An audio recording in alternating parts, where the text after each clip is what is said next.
এই ভিডিওটা একটু দেখো, আমি তোমাদেরকে সব বলবো। তো আমাদের গরু অল্প অল্প করে বৃষ্টিও পড়ছে, এই জন্য আমি দড়িয়ে দড়িয়ে যাচ্ছি। এই গরুটা বৃষ্টির মধ্যে কি সুন্দর ভাবে ঘাস খাচ্ছি, কারণ এই সময়ে গোয়াল আমাদের গরু দুধ নিয়ে যায়। হ্যালো গাইস, তোমরা লক্ষ্য করো কত হাওয়া করছে, আকাশটা অনেক মেঘমেঘ করছে।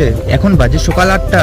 আজকে বন্ধু আমাদের গ্রামে ঝড় হতে পারে। আমার মা সকালে জমির মধ্যে গরু বেঁধে এসেছে, এখন গরুটাকে আনতে বলছে। তোমরা জানো আজ ওয়েদারটা অনেক খারাপ করছে, আমি এখন হেঁটে হেঁটে যাচ্ছি গরু আনতে। এই ছেলেদের বাড়ি আমাদের পাশের গ্রাম, আর কাল রাতে বৃষ্টি হয়েছিল তাই রাস্তাগুলো কাদা হয়ে আছে। তোমরা এই ভিডিওটা একটু দেখো, আমি তোমাদেরকে সব বলছি। কাল রাতে আমার বন্ধুরা সবাই বিয়ে বাড়িতে গিয়েছিল, বিয়ে বাড়িতে আমার বন্ধুরা অনেক এনজয় করেছে, সেটাই আমাকে দেখাচ্ছে। ওই তো আমাদের গরু অল্প অল্প করে বৃষ্টিও পড়ছে, এই জন্য আমি দড়িয়ে দড়িয়ে যাচ্ছি। এই গরুটা বৃষ্টির মধ্যে কি সুন্দর ভাবে ঘাস খাচ্ছে।